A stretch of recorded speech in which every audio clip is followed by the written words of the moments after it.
All right, Johnny, what are we going to talk about today? I'm gonna update on how I've been, man. And here in Skid Row, still, the things I've accomplished and different things, maybe that's happened to me here. Episodes that took place. Big thing. A lot happens here in Skid Row. First of all, I've been here a total of now about, I'd say about 10 years. Yeah, it's been about 10 years I've been here. I was here first for 4, went and worked for my nephew for about a year, and then I came back. And I was on the streets all that time. But the good thing I could say about Skid Row is, they got these people going around now, and they want everybody off the streets. I guess there's going to be no more homeless. Right now, I've seen a few cops take action and give people tickets. I've seen a couple people hauled up to jail, because they're sleeping on the sidewalk. I got a partner that he's up in there like on Main and 7th. That's like a little bit outskirts of Skid Row, but he's camped out right there. They made him move like about 7 times, and they're not being nice about it. If you're out here and you got your tent, you put all your shit in there, they're gonna come and they're gonna give you 15 minutes to grab whatever you can grab, and they're gonna bring the bulldozer and he just comes and he just shoves all your shit like it's trash, And a lot of the stuff that's there are the stuff that people come and give on the weekends. There's people that come every weekend and they feed you, They give you clothes, They might give you some help to get some help, some NAAA, but majority of them are people that have been here before, and I guess, they fixed their lives, they got straight, they joined some type of religion or some type of group, and they come back and they feed you every week, And they give you a lot of good clothes, Some's used, some's brand new, You got dudes that have been here for like 10 years, and they straighten up their life, or they came up somehow, whether they did it through drugs or whether they did it through working, but they come back and they got a whole truckload. Dude came back with a whole truckload of Nike shoes, and it's like, in Skid Row, you can't get 2 lines of people and just line it up and we can give you 1 box. No, it's not like that. It's like people attack, they're like ants. They attack, and take and take.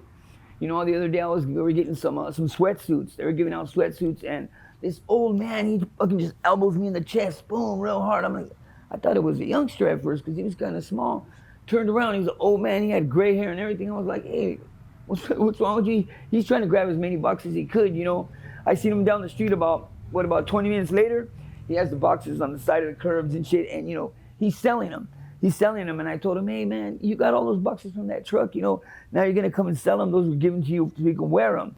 But you can't tell anybody what to do in Skid Row. It's like everybody does what the fuck they want. I was just running down to the other day. I'm kicking back, and we got certain spots that we crowd up in, and people are smoking bud, smoking this, smoking that. And we're kicking back, and I'm about to roll a joint, and I'm always watching, looking around, and down a distance, I see these two about me, I see they're about 26, 27. I see these 2 Asian guys, and they're kicking the parking meter. They're taking turns flying up and kicking the parking meter, and I pay a little attention to them. I see them, but I'm really not paying attention to them. As they're coming, I see them again about a block away, and then when I'm about to finish to roll the joint, I look up, and I hear one of the Asians tell the other dude, there's Johnny. I could have swore I heard that.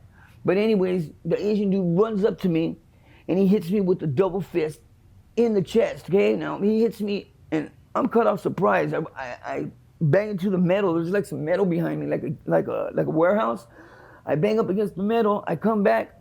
Me and him start fighting. We're fighting, me and one of them, and then the other guy comes from the side. Boom, drops me, puts me on my ass. I seen lights and everything hit me so hard. I fell on my ass, I get up, and now I'm looking around to see if anybody's getting in. There's nobody getting in. Now, I don't see no brothers. I don't see no none of my homies. Honestly, I'm gonna be honest, I just seen nothing but white boys. There was about 11 white boys there. None of them were jumping anything, so when they're both on me, I want to equal up the score. I'm not gonna sit here and lie. I want to even up the score. I want a weapon. Easy as that. If there's 1-on-1, cool. But if there's 2-on-1, I need a weapon. I want to even up the score. Well, I'm asking for a weapon. At this time, these fools ain't giving me shit. None of them is going in their pockets. None of them is going in their bags. They're just looking at me. I'm like, what the fuck? Why is the reason these fools ain't jumping? I found out after a while the reason they didn't jump. But check it out. Now I asked for a weapon. They don't give me a weapon. Anyways, this young white dude gets up. He must be about 23, 24 years old. And I see this fool get in there, man, and he just... About 3 punches, he drops the first dude. The dude I'm fighting with, I'm already out of air. Lucky he got in, he drops the second guy. Once he drops the second guy, I run to the side, I see my homie's bag, I reach in there, I pull out a box cutter. So when I pull out that box cutter, you know, as soon as I get close to them and I'm gonna hit them with it, they take off, they leave. Okay, now I'm all bruised up on the side, you know what I mean? My nose is bleeding a little bit. I'm like, you know, I'm pissed off because, you know, I've been in Skid Row. I've been going to that same place for like 7 years. And I figured because I was in that place, I never imagined that just people off the streets were gonna run at me and rush me and nobody there was gonna help me. I was expecting for somebody to get up and we're gonna jump these dudes, you know, but being that I don't jump people, I just wanted this dude to get an ass whooping, you know what I mean? But I didn't get no help from these guys. They didn't want to give me a weapon, anything like that. Reason being is this. I had my money and my weed inside my sweater pockets. Now I had just pulled out my big old bag of weed and I was rolling a joint and I put it back in this pockets. Now you got guys here in Skid Row that they're here and all they do all day long is they just watch other people. You might not know these guys. You mean these guys, they're just on their bike or whatever. They're just sitting there. If you don't say nothing to them, all they do is they just watch. They watch to see if the group that's, we'll say, smoking fentanyl, all the group that's smoking fentanyl, they're all nodding. These dudes on the bikes get off and just collect whatever the fuck they want. And they do this every day, you know what I mean? And those dudes that did me like that were there that day. My weed fell out, my money fell out. They just picked it up. That's what they were worried about. You know, when I talked to the girls that were there, they told me, man, those dudes weren't gonna get in. What all they were waiting for was either your money or your weed to fall out or those guys' shit to fall out so they could run and pick it up. And that's what happened. I didn't really trip till I got home, checked my pockets, and I was like, fuck, when the fuck is my shit? And I snapped, I said, ooh, I dropped it when I was fighting with these guys. And you got a lot of these dudes, like I said, in Skid Row that come here and they just watch. They just watch. They sit there and they watch, you know, and I know because I have watched them. You know what I mean? And a lot of times I'm not gonna sit here and say, you know, that I haven't been doing my thing. I've dropped a few articles on the floor, we'll say, and you know, certain dudes didn't want to get it. They'll send somebody else to come and get it. And this dude came down. I dropped some money on the floor. The dude that seen it didn't come and get it. He sent another guy to come and get it. And the dude came over here because I was doing a drawing, because I draw a little bit. I was doing a drawing. I dropped my money. This dude came and picked up my money. Okay. Now the last fool that picked up my shit off the ground, he had took some stuff that belonged to me, okay? He took it. I told him, look, man, just give me back my shit. We'll act like it never happened. He didn't want to do that. I told him, well, look, here, enjoy it, go home, do it, and then when you come back tomorrow, I'm going to beat your ass and leave you on the pavement. He didn't believe me. Being that I'm older, he didn't believe that I was going to put his ass on the pavement. But lo and behold, he went home. He came back. When I seen him the next day, he's trying to walk away. I'm like, hey, I'm calling his name. Hey, come here, come here. He stops. Finally, I walk up to him. I tell him, hey, man, where's my shit at? Give me my shit. What? I ain't got your shit. So we get busy. He's younger than me anyways. I beat the shit out of him. I get him on the ground. I ground and pound him, you know what I mean? Hit him with some elbows. As soon as his head hit my elbow, hit the ground, fight was over. Now he's saying stop, you know, stop. I ain't stopping. I beat this dude up, man, close his eye, bust his lip. Now, I did that to him to set an example because you, when you're out here, a lot of people take advantage of others. You got to be real careful in Skid Row because people take advantage of your kindness. They mistake your kindness for weakness. You know, if you don't, my little homie told me, you have to beat motherfuckers up. I told him, nah, man, why you want to go beat people up all the time? He goes, look, Johnny, right here, you have to establish yourself because fools will take advantage of you. And I don't promote violence anymore. I don't push for people to hurt other people. But there are some individuals that need an ass whooping, a straight ass whooping, you know what I mean? And after I gave this dude an ass whooping, you know, everybody thinks when you give somebody an ass whooping that everybody's like, oh yeah, way to go, good, you know, you did good. No, you got the other side over here that want to ridicule you, criticize you, say you did too much, you shouldn't have did this, you shouldn't have did that, you know. But a couple of days ago, they were talking about you weren't going to do shit. Now you take action, and you always got that crowd. That's the ones I worry about, is the crowd that is saying that I did too much, that I hurt the guy too much, I shouldn't have hit him that many times, you know. They're quick to criticize when you handle your business. But you have to establish your spot in Skid Row because everybody's racing to the top, you know what I mean? And, you know, you got drug dealers, you got drug users, you know, you got everything here, everything. You got prostitution, you got transvestites, you got everything you could think of in Skid Row, you know what I mean? And everybody's trying to get that mighty dollar. A lot of people are here just to get high, and then you got those other people that are here to come up. Those are the guys that I watch for the most because they're here to come up any way they can. It doesn't matter that you're gonna drop something, they're gonna get it. They're gonna gave me the other day, they gave me a fake $50 bill. a fake one. And I've known this person for 4 or 5 years. So I didn't picture her, she's a woman, giving me a fake $50 bill. Now she owed me $40, she owed me $60. She had a lot of 20s in her wallet when I looked, but then I seen a couple of 50s and I told her, well, I got $10. Let me get the 50 and I'll give you 10. And okay, she gave it to me. So I didn't look at it, I just put it in my pocket. When I went home, it was a fake 50. It was a motion picture, a fake money, you know what I mean? And I was pissed off. I ain't seen the girl, you know. I mentioned it to a couple of people and they were like, yeah, that's the way she gets down. And I said, but I've known her for 4 or 5 years. I don't think she would do that to me. Well, I haven't seen her in like about 3 or 4 days. So apparently she knew what she did, you know. And I'm not saying I'm gonna sock her up or I'm gonna slap her up, but I have to do something. I have to do something because if I don't, the next person that comes along is gonna think they can do the same thing and they're gonna get away with it because I ain't gonna do shit about it.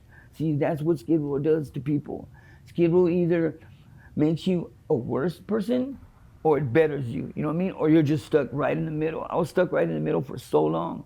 I didn't care about having a room, having my own stuff. You know, I used to get things like nice things I used to find, and I used to have to give them away because I couldn't keep them where I was sleeping in the tent because as soon as I left, boom, those guys that are waiting would just come in and take everything. And you find a lot of good shit here, you know what I mean? Well, what happened was they came one day, the cops came, the social workers came, the people who clean came, and they're like, hey, look, we want to get you and put you in a room, we want you off the streets. And I said, well, how long is that gonna take?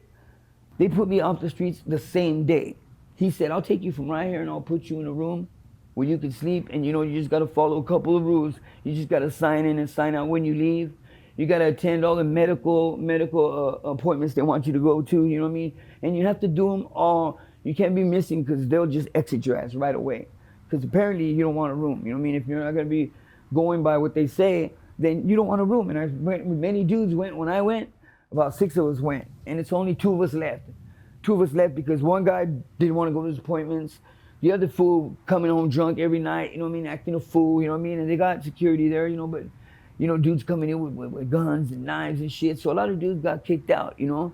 But they want you to do, you know, some type of, not a mental, yeah, it's like a mental program. You know, they want to send you to the psych and they want to work on if you got depression, you know what I mean? And being that, a lot of people have been incarcerated, like a lot of people that are out there and you've been incarcerated, you can actually get housing because of the fact that there's something wrong with you. For being incarcerated so many years, they say that something establishes in your head and you tend to resort back to the same things and they want to help you. And a lot of them do want to help you, but a lot of them just want to get that paycheck. They're out there too, you know. And I went to all my appointments and when I went to my first appointment, the dude tells me, you know, you're suffering from depression, right? And I'm like, nah, I ain't suffering from depression. He goes, no, you're suffering from depression, right? And I'm like, wait a minute. Yeah, I'm suffering from depression. Oh, okay, fine. Okay, this is what we'll do for you. You know what I mean? Come back and see me again. And I'm like, am I suffering from depression? At times I am. Something took place really, really near to me, you know, and something happened to her and she didn't come back the same person. You know, somebody gave something to one of my loved ones and she took it and she overdosed on it. I found her dead already. She was purple. She had her fists were closed, her jaw was locked. You know what I mean? And she was purple and she wasn't breathing. Oh, I pulled her off the bed, you know what I mean? I started performing CPR. I broke one of her teeth getting inside her mouth because she had locked jaw. Her jaw was locked and I broke one of her teeth getting in. And I also gave her mouth to mouth so hard that the next day, all this side of my face was swelled up. I guess I blew my gums so hard, I blew into her, that it blew in my gums and it welled up my whole face like this. Was just a big old fucking ball like that from giving her mouth to mouth, you know? And, you know, I noticed there was blood when I was giving her mouth to mouth and I was wondering where it came from. But where it came from was when I had to pry her mouth open. I actually had to get my fingers in there and open her mouth because she had lockjaw, you know? Whatever he gave her, you know, most people, you give them Narcan, as soon as they OD, you give them Narcan, and boom, they snap out of it, they wake up. She didn't wake up for 2 days. For 2 days, and you know, I was thinking, man, everybody else wakes up, like, right when they do whatever they do, they OD, they give them the Narcan and they wake right up. They just feel like shit.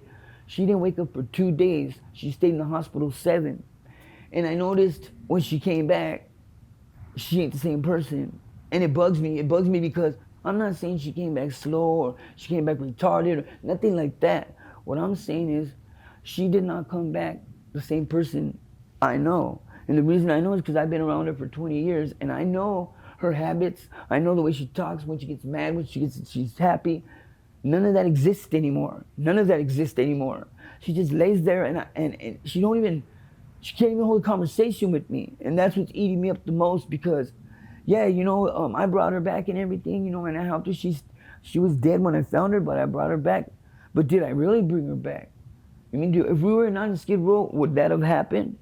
And the individual that gave it to her, he's a chump, man. He's a chump. You know what I mean? He gave it to her. He panicked. He left her there. I found her, and it eats me up every day because really, I want to hang this motherfucker on. I'm just going to be honest. I want to hang this fool on a hook. I just want to hang him on a hook for the simple fact that he got away with that shit. He got away with that shit because it never got reported. We never said nothing about it.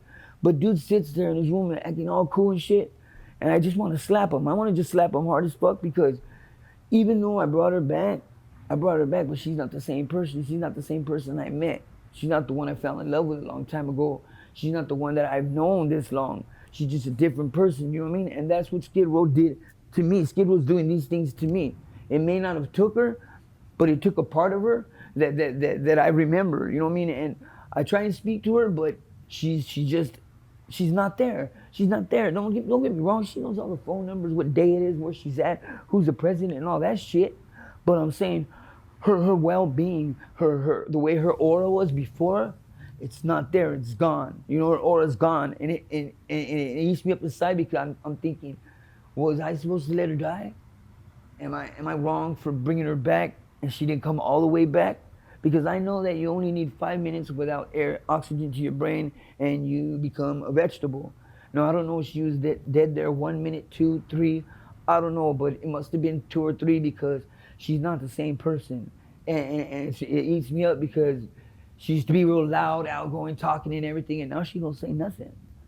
She don't say shit unless I address her, and I try to have conversations with her, and I'm gonna look for help for her because I know she needs some help because there's things inside she wants to get out, and I guess she don't know how. But those are the things that Skid Row takes from you. And I wasn't there, I didn't know what she did or anything like that. I had to do my own little investigation and find out that this fucking dummy, figured because I used something that she uses it. And it wasn't like that. She don't use what I use. And he figured, well, oh, you ain't feeling good. Oh, I know what he uses, so she uses it too. So he gave it to her. Her not ever seen it smoked in this certain, it would say a bong. She didn't know what it was. She thought it was something else. And anyway, she OD'd on me. And she's been back for like a month and a half. And she's back, and she's just back physically. Mentally, she's not there with me. You know what I mean? And it upsets me every day, But that's a little message out there to let you people out there know, man, that you can come here. And yeah, they might have good drugs and all that, but this drug will fuck you up. Now what they're doing with the fentanyl is they're adding something in it now. And it's called trank. It's called tranquilizer. But they call it trank, And I didn't know until me and my homies were fucking around and we got some new shit and we tried it out and it put me dead on my ass, you know what I mean? Dead on my ass. Where I was falling down, and I never fall down. I don't get up here and lie and say that I don't use drugs. I'm never gonna say that. I don't deny the facts, but I'm being careful now because they got some shit out here now that it's 10 times, 20 times stronger than fentanyl. And fentanyl's supposed to be 100 times stronger than heroin. At times, I'm not gonna lie, I'm gonna tell the truth to her because I always do. Sometimes I wish I would have stayed doing heroin. I know it don't sound right saying that, but at times I wish I did because the style and the people that come with this fentanyl, there's no love there. There's no consideration. There's no kindness. Before with heroin, I could be sick, and my homie would see me, and they'd be like, "Hey man, you sick? Come on man, I'll get you out. Come on, boom."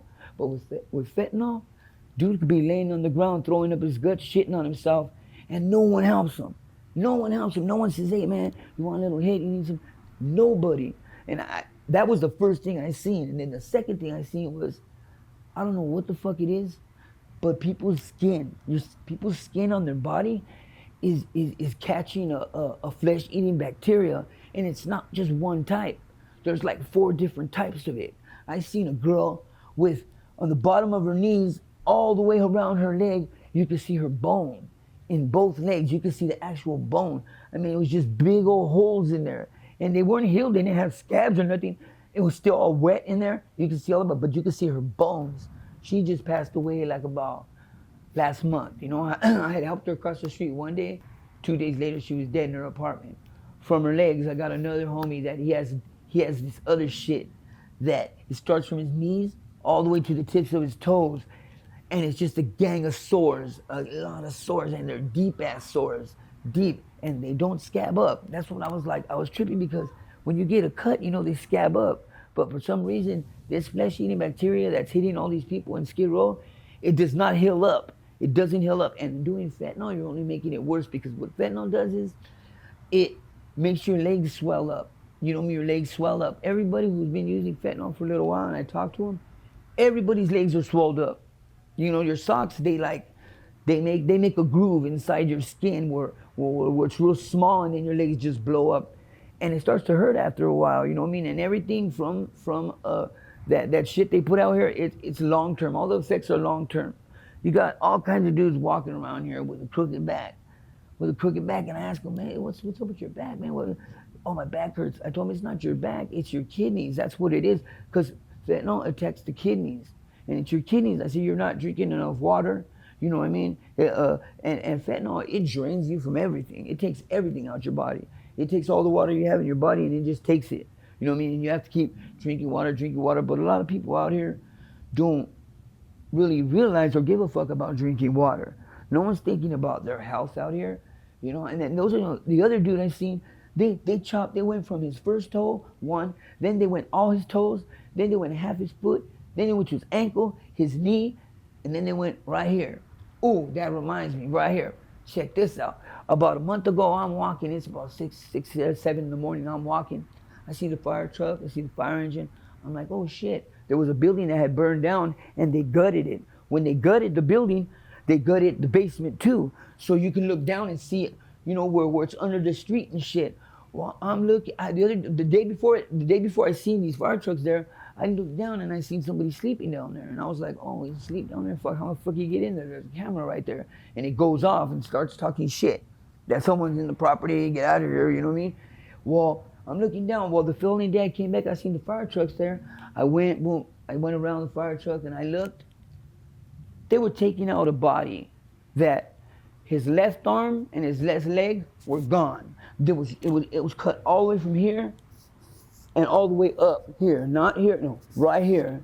Then he had a bag around his face, and one of his legs, he just had one leg and one arm, and they had a black boot. It was a long black boot. It was about this high, and he had a black shirt on, but he had a bag, and it was zip tied around his neck.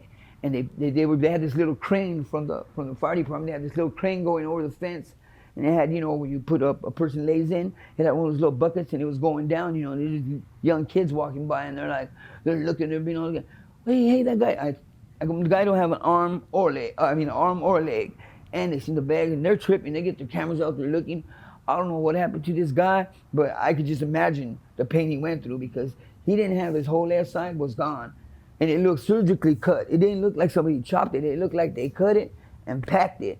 And then, you know what I mean, the bag around his head, I don't know, but I remember seeing this dude the day before. I thought he was asleep, but it was actually a body, you know what I mean? And that was just, a block away from where we sleep. I didn't hear nothing, I didn't see shit. We're up all night, I didn't see nothing. And there's a big ass 6-foot fence. So to get him over, they had to get him over and throw his ass over, you know what I mean? But there was no property by him or nothing, but it just looked weird because his body didn't really look right. And the reason was because the whole left side was gone. I didn't see they weren't pulling his leg out or his arm out from anywhere. It just wasn't there. But I watched for about 20 minutes, and they didn't find no leg, they didn't find no arm. They just found that one piece of body, you know what I mean? And it was reminding me of, like, you know, the TV shows that I watch on TV, you know what I mean? But it was real life, you know what I mean? And I know these little kids that seen it, I was thinking, these dudes are gonna get traumatized, you know what I mean? Because they're young, they're like 16, 17, and they're like, oh shit, he don't have an arm, you know, and they're talking amongst each other. I can hear them, oh, that guy got tortured probably, you know, and they're knowing what time it is, and they're young, you know what I mean? I'm thinking, damn, this is what the youth see over here, you know what I mean? That shit, you know what I mean? That shit's not cool. I mean, it's not cool at all, you know what I mean? And then every night, we have to go through fucking loud ass explosions. I'm talking about These explosions are so loud that there was one the other day. It must have been a block and a half away, but I felt, not just me, the guys that were there, we felt like a ripple come through us from when it exploded. A few seconds later, you feel like a ripple come through us, and I was like, what the fuck was that? And the dude was trying to say that was, when something explodes, it pushes air. And I actually felt that. It scared the fuck out of me, but I actually felt the air, and I was wondering, what is it? What's exploding so loud that I can't even recognize? It's not a door slamming, it's not a firecracker, it's not a firework. Something's blowing up. So one night when it was blowing up on this side over here, on like the east side of Skid Row, I heard it, I seen a flash, and I said, I'm gonna go over there and check. So I went over there and checked, and when I checked, what it was is, you have the manhole, the one they take out and they will climb in there and fix the pipes. The manhole was still there, but about 8 feet around the manhole, the whole street was gone. The whole street was gone. It was just a big ass hole. And I said, damn, is that what exploded, you know what I mean? And we hear them frequently, like every other night. One time I heard 7 of them in a row. They were trying to tell me, oh, there are transformers blowing up. Fuck no, I had to go look myself. And when I looked, part of the street was gone. They had an officer right there with yellow tape. He wasn't letting nobody drive because your car go dead in there, And it's deep. It's deep down there, There's other things, other places in Skid Row you can look down in grates and shit, and you can see down there how far 40 foot drops, and you can tell there's rooms down there. There's hallways and everything, They say people live down there. Me myself, I haven't been down there. I had a homie that said he was living down there, and for a whole month he was missing, and then he shows up, and I'm like, where the fuck you been? In jail? No, I was down there. Down where? Beneath us, down there, and they call it the city below. And I'm like, what the fuck? What are you talking about? He's like, I was down there. They didn't let me come out. Now they let me come out. And I said, they? Who's they? He's like, well, the people down there, not just anybody could go down there. And people think it's a myth, you know what I mean? People think it's bullshit. Fuck no, I've seen motherfuckers go down there. I've seen the way people get in there, you know what I mean? And there's things, the way you get in there is, there's certain areas where there's a door right here and this door leads nowhere. But if you go behind the door in the bushes, you can go down. It's just certain areas, they got certain ways to get in. And it took me 5 years to find one of the ways in. And I heard about them, they told me they're right here. Never found them. I accidentally stumbled on one of them. I stumbled on one of them where it was 5 steps, and then you walk in and 5 steps more, and then it just went into a square tunnel. And it went below all the buildings, because I was all the way up on Bouldery, and Bouldery's behind the buildings on the other side. I will say on the west side of LA. I was standing on that side of the building, and I found that hole where it's not a water drain, because there's a water drain on the side of it. I don't know what the fuck it's doing there, but they told me when you find a way in that place, you're gonna tell yourself this is not supposed to be here, and it's not supposed to be there. That's the first thing I thought. Like, what the fuck is this here for? There's nothing for it. There's no use to it. And I watched it, and I went in a little bit, and I noticed that it went under all the streets. I didn't go in there because it's really dark. I didn't have a flashlight or nothing. They had a lighter, and that shit didn't work. It only worked for a little while, and it went out. But I won't go down there unless I got about 10 motherfuckers with me, because I don't know who's down there, who runs the shit down there. But I did have, my homie was going in and out, and then his girlfriend found him dead in his room. And I trip out on a lot of people are dying right here, and everybody's saying, oh, he died from fentanyl. Oh, he died from fentanyl. Oh, he died from fentanyl. And half these motherfuckers don't use fentanyl. That's why I'm saying, how can a motherfucker die from fentanyl when he doesn't even use fentanyl? You know what I mean? And that's a lot of people that are saying that die right here, oh, he died fentanyl. And he don't even fucking use fentanyl. You know what I mean? Oh, he got found with a needle in his arm. That motherfucker don't use needles. That fool don't even use drugs. You know what I mean? So how the fuck did he die from using a syringe? You know what I mean? It's just a lot of shit right here. They had another lady over here in the Cecil that they found her with her mouth and her nose super glued shut. What the fuck? Super glued shut. You know what I mean? Yeah, she was in her room, and they found her super glued her lips and super glued her nose shut. Like they put glue in there and then they shut it. So she couldn't breathe or nothing. And this lady must have been like about, when I seen her, she was maybe about 60. And she was a loud lady. She used to talk shit, but she used to also let a lot of people inside her house. And she was neighbors to my homegirl. You know what I mean? And I went over there and we seen her, we helped her across the street, and then 2 days later my homegirl tells me, hey, they found that lady right there with her mouth glued shut. And that's at the Cecil Motel. A lot of people know about the Cecil Motel. There's so much shit I've seen there, you believe it. 2 weeks ago, I'm with my homegirl in her room and she goes, look. She would look out the window. I look out the window. She goes, look at the phone. She goes, that's, I recorded last week. And then I look at the phone closer. There's a female girl hanging from the 7th story. They said she put it around her neck, closed the window. I don't know how the fuck she closed the window. But she's hanging with a sheet from the 7th floor. And I'm watching on the video and everybody's screaming from their back window on the video, and the window, I could see where she was hanging at, but I'm looking at her and she's hanging in. When I first pushed play on the video, her feet were still kicking. So she wasn't dead yet. Her feet are kicking. There's people yelling, get her, pull her up. They're fucking trying to pull her up. They don't got enough strength. They can't get her. So I hear somebody yell to the other person, go to the floor she's at, go to the next floor down. I guess they went to the 6th floor. Dude opened the window. She's still below that. I don't know how much she put, but she's still hanging right there. She's dead by now. And man, it looks so bad because they're pulling her up and she's hitting everything. Boom, boom, she's hitting the pipes, she's hitting the wall, going back and forth. And then, man, oh man, God forsake, man, her pants fall down, man, and her pants come off, So it was a scene that you only see in the movies, man. I never pictured anything like this, and people actually have video of it, you know what I mean? And they're pulling her up, man, and she's not a big woman, she's not that big. But you can tell the dudes that are pulling her up, they're fucking struggling. I can't. Put her fucking in. People are yelling and screaming. Finally, this big dude comes and he pulls her, and then he just reaches out and grabs her by her, right here by her shit. He just rips her in the room, but she's dead. So we find out, well, why did she kill herself? She killed herself because her old man was acting fucked up, and she kept telling him, if you leave me, I'll kill myself. If you leave me, I'll kill myself. She had tried it 3 previous times, and succeeded the 4th time. You know what I mean? Succeeded. But what I tripped on is the windows there are just real big. They open like this and they close like this. She was hanging from a window that was closed. I couldn't see her there's no way you can fit on the edge of the window and you're gonna jump off and be able to close the window at the same time. That doesn't make sense. Because when they tried to get to her, the dude was like, the window's shut, the fucking window's shut. It was shut, her sheet went out and the window was shut on it. So who knows what the fuck happened, but I don't think she shut the window when she jumped down. I don't think so. Another dude, my homie, right down the street over here, he goes buy some PCP. He fucking dips it. He goes to the 5th, he's in the 5th story.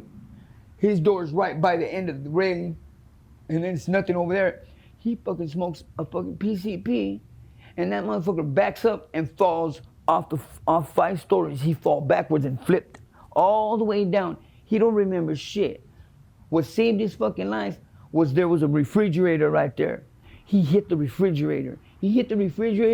Split his whole arm open. He got all kinds of bolts. He broke his back.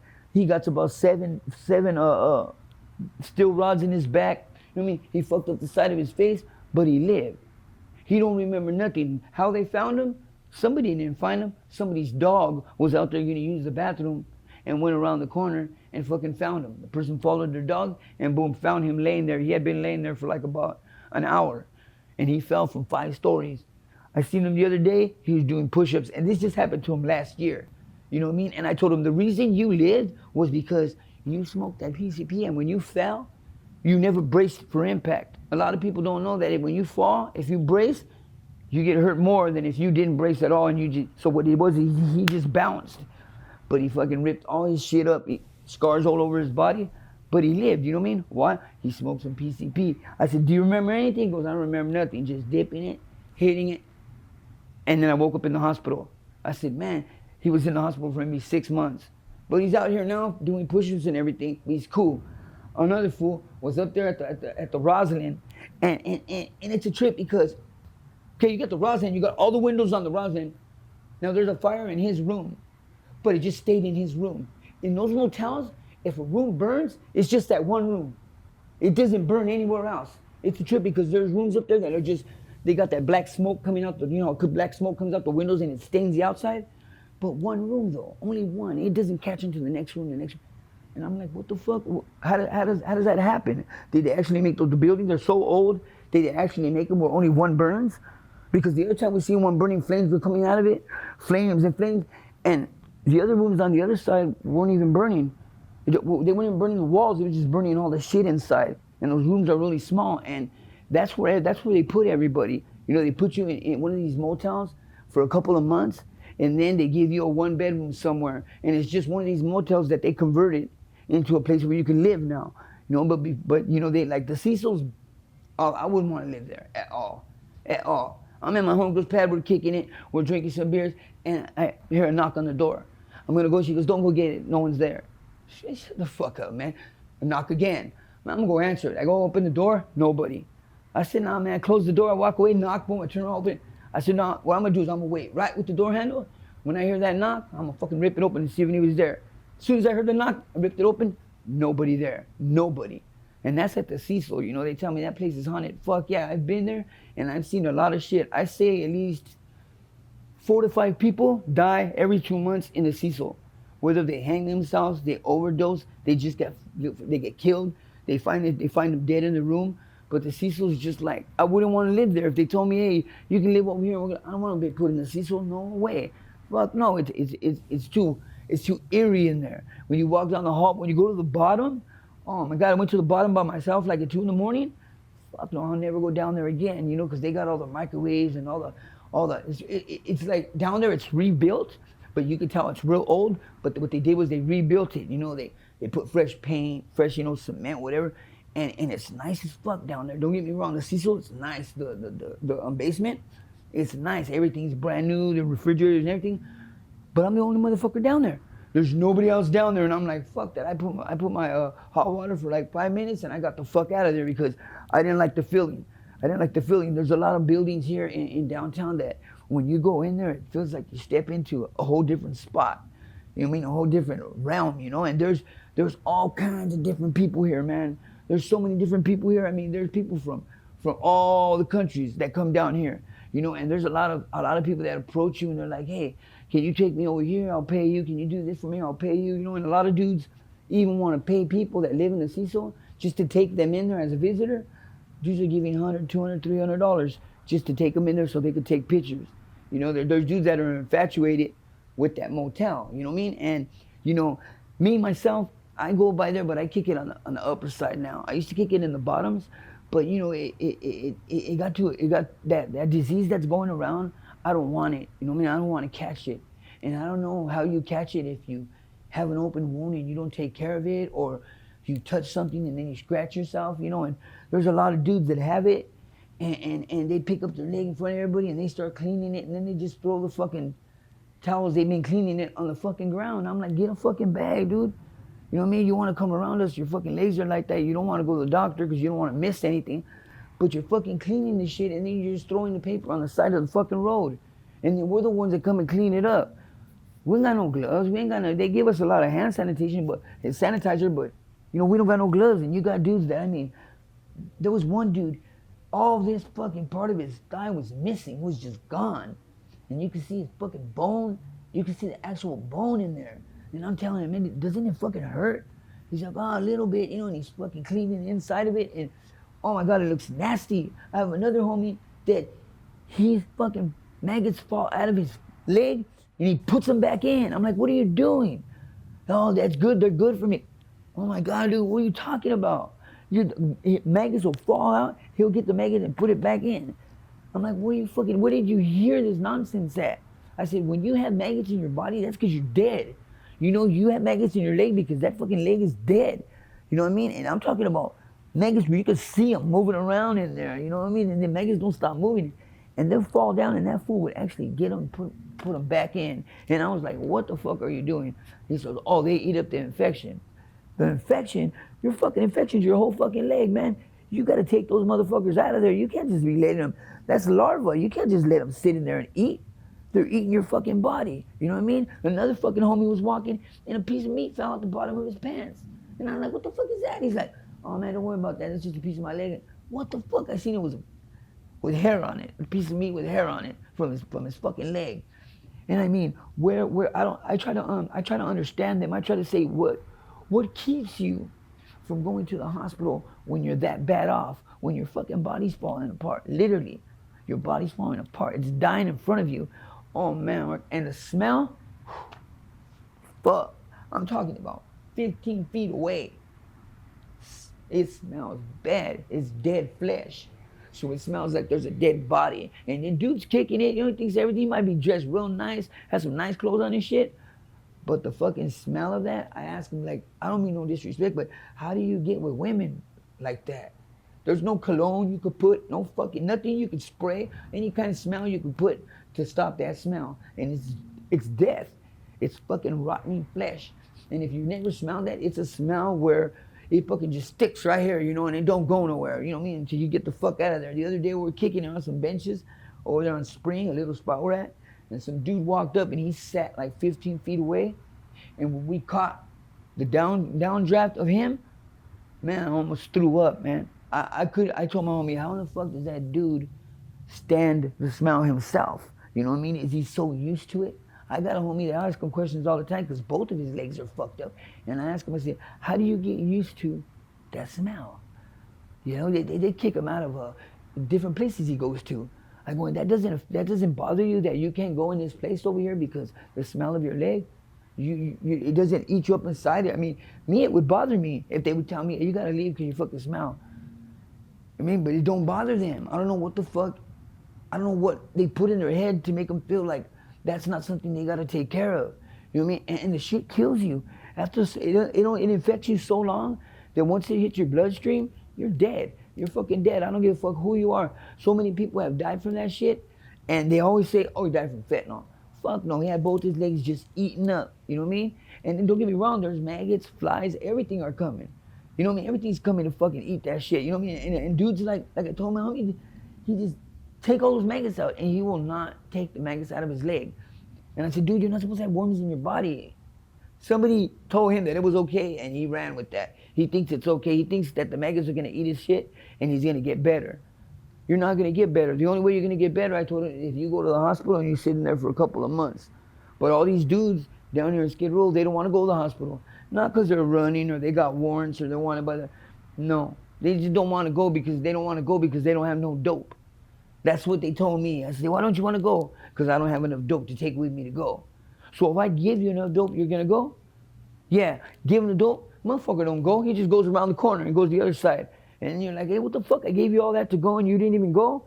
A lot of dudes do that. You got fools out here that are real sick and shit, and they'll roll around everybody, hey man, I'm going to the hospital, could you help me out?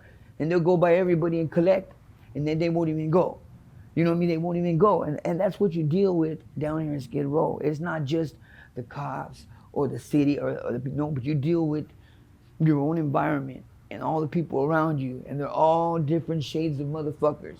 You know, you got motherfuckers that, damn, walking down the street, you tell the homie, damn, she's beautiful, man. Look at how beautiful. And then she gets close and you're like, oh shit.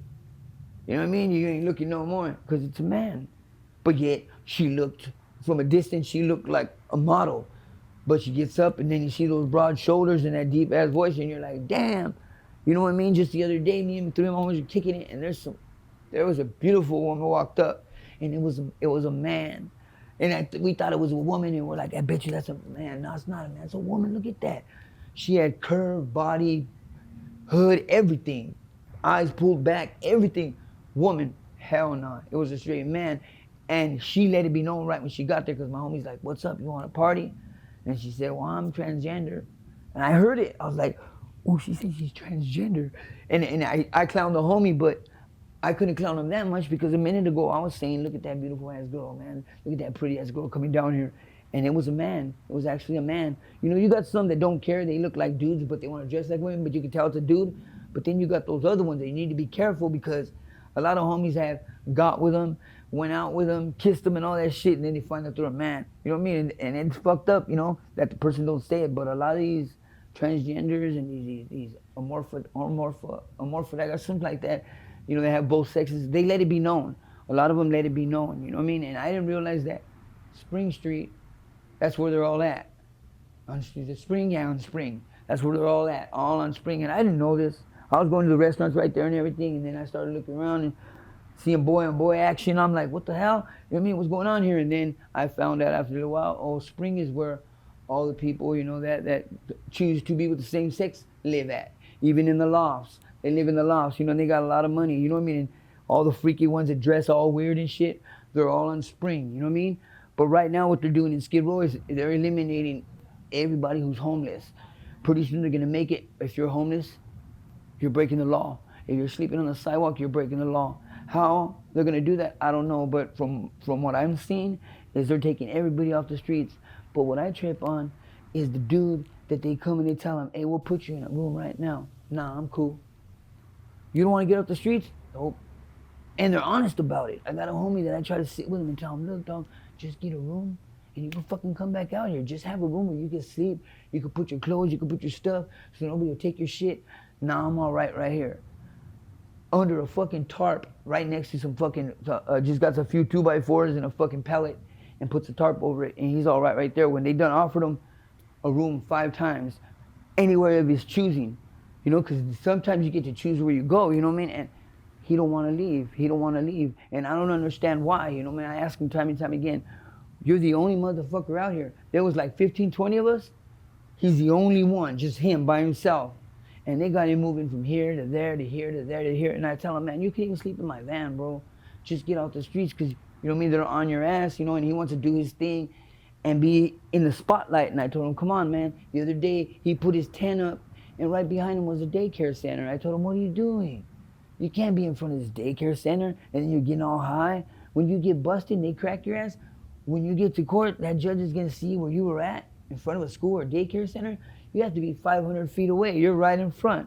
And then you got motherfuckers coming down, kicking back, smoking and shit. You got kids walking out. Come on, bro. You got to have some type of respect down here.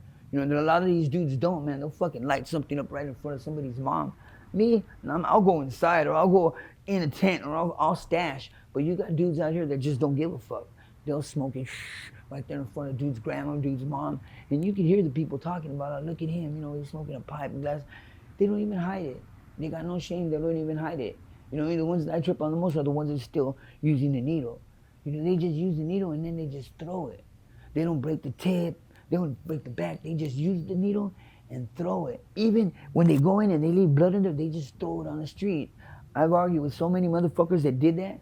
Well, I'm like, "Look at that needle you just threw, dog. That's blood in it and everything. It still got a point on it. Somebody reaches down, grabs it or touches, and you give them a disease. Come on, man. That's why they got those fucking red things they give you from fucking needle exchange. You know, needle exchange comes around and they hand out pookies, they hand out rigs, they hand out everything, cleaning supplies so the guys can clean their abscesses and shit. But motherfuckers just don't do it. Motherfuckers don't do it. You got people walking around, big old ball like this on their neck. Big old ball like that on their neck, purple. They can't even move their fucking head. You know, then you got other ones that are stuck like this. Their chin's just stuck in their chest. They got a big old fucking ball right here. I don't know what it is. It's not a muscle. They don't got no pull muscle. It's just a big ass fucking ball, like right here. And they can't pick their head up no more because it's just right there. And they gotta walk like that all day. When they talk to you, they look up like, "What's up?" And I'm like, man, fucking, you wouldn't even be able to push their head back because they got these big old fucking balls.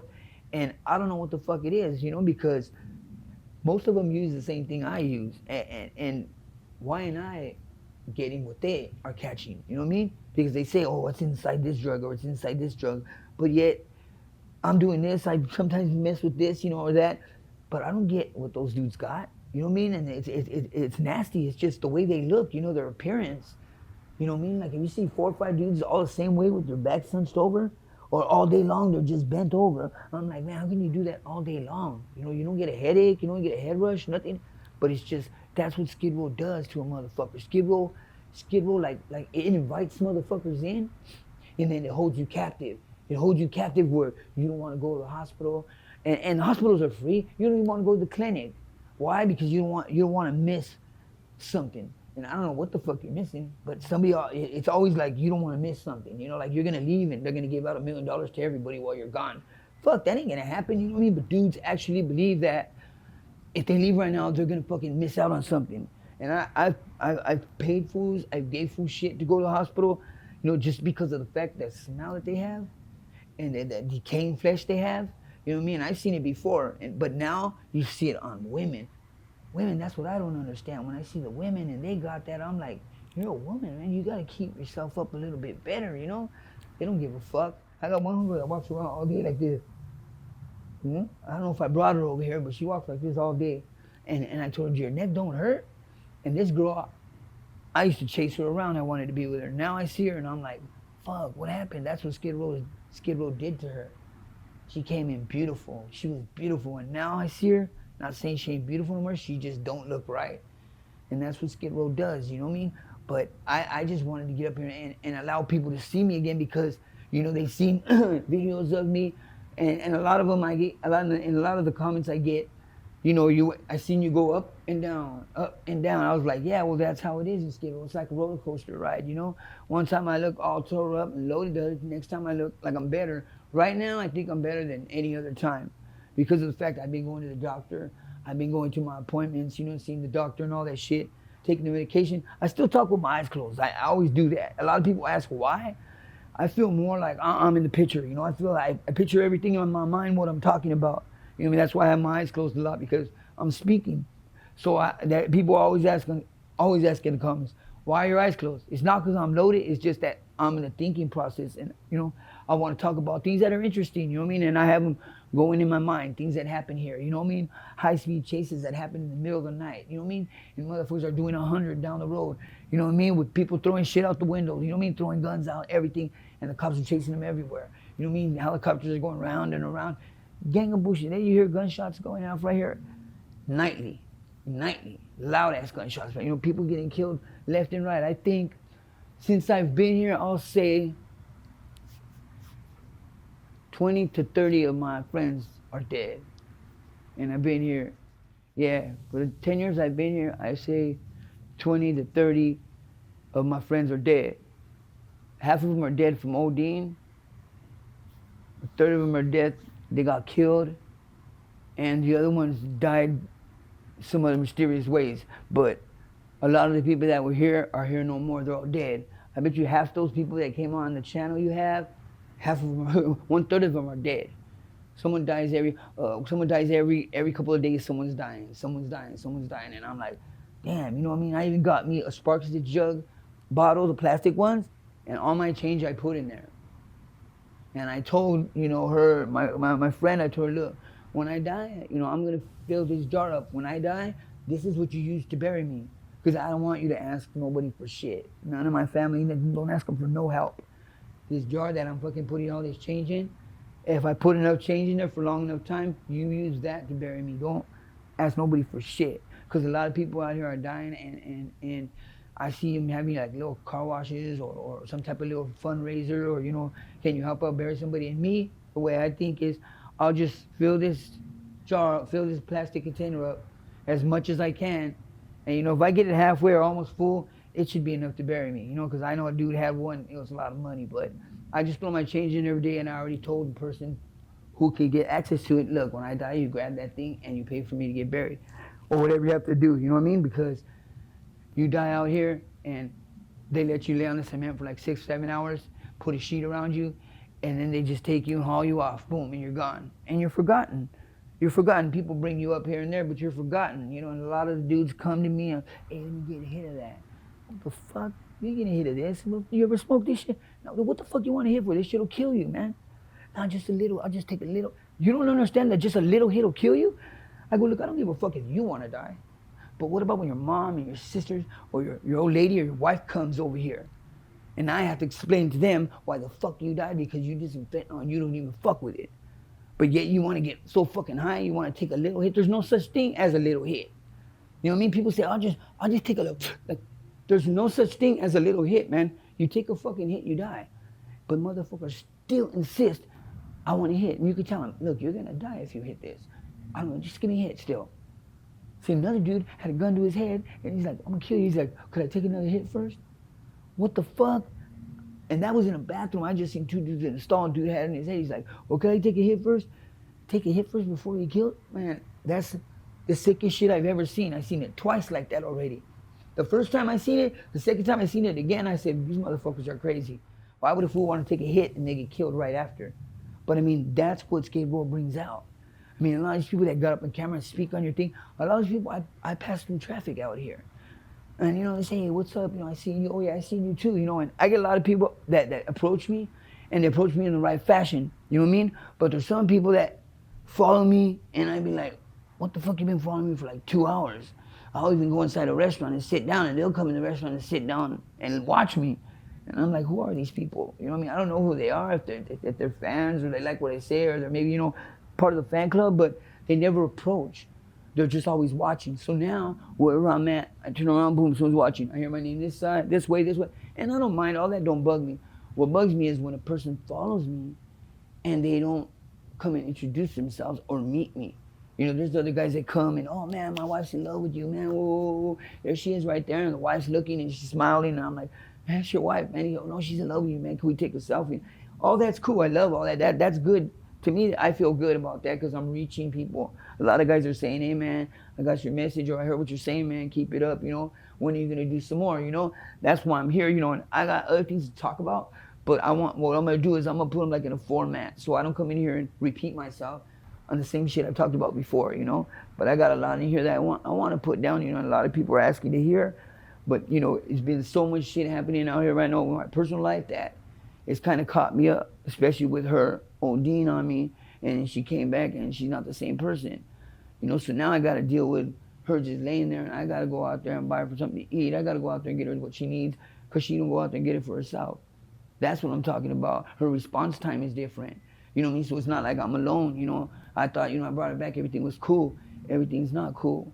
Because she'll just lay there until I tell her, hey, well, you want to go somewhere? Why don't you go down the street over here? And then she'll get up and she'll go. But she doesn't do anything voluntarily. You know what I mean? She'll go to the store and buy me something once in a while, but she's not there. And that's what Skid Row took from me. Skid Row didn't take her life. Skid Row took a part of her soul.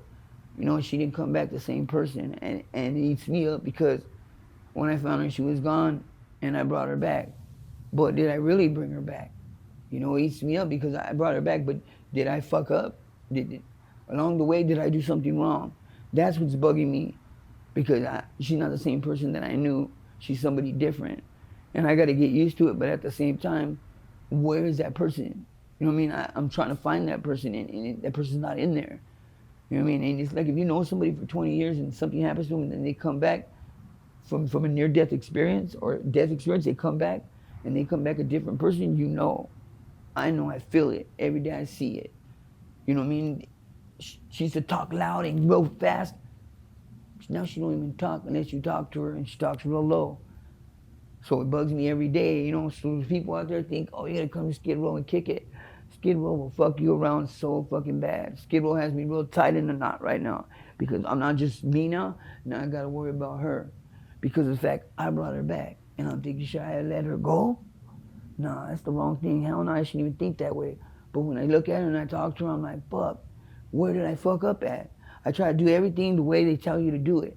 You know what I mean? With Narcan, you hit somebody, they wake up right away. It took her 2 days to come back. So, I'm just here to let you guys know an update that I'm cool. I'm doing all right. Oh, I got my own room. As soon as they came and told me, hey, we'll put you in a room right now. Let's go. I wasn't gonna wait any longer. I thought about it first, but then I'm in a room where, you don't have no curfew. You might have to check in and out when you go to your room, get your key, give your key. But you got no curfew other than that. And the thing about it is they help you here to get off the streets. So there's no excuse for anybody being in a tent now. Before there was, they don't want to house us. Because it took me 7 years to get a room. But now I got a room. Now I'm just waiting like next month or something. They're supposed to give me a 1-bedroom over here like in 3rd and Union or something. But there are these new buildings they're putting up, and then they just give you a 1-bedroom, and you wait for your Section 8, but you got your housing and all that shit. So I'm doing all that. I'm doing all that, and I'm getting it through HUD, the people that come and Skid Row and help you out. So I'm at that point right now. I'm cool. A lot of people, a lot of rumors go around out there that I was dead. I've heard it like 5 times already. Oh, he got dead. Oh, he got shot in the head. Oh, they ran him over. Oh, I've heard all these stories. But I just wanted to give an update, that I'm still out here, I'm still doing my thing. I will be back and give some more stories, but I just want to give you something that I haven't gave you before. Cool, Mark? Johnny, you're the best. Thanks, Mark.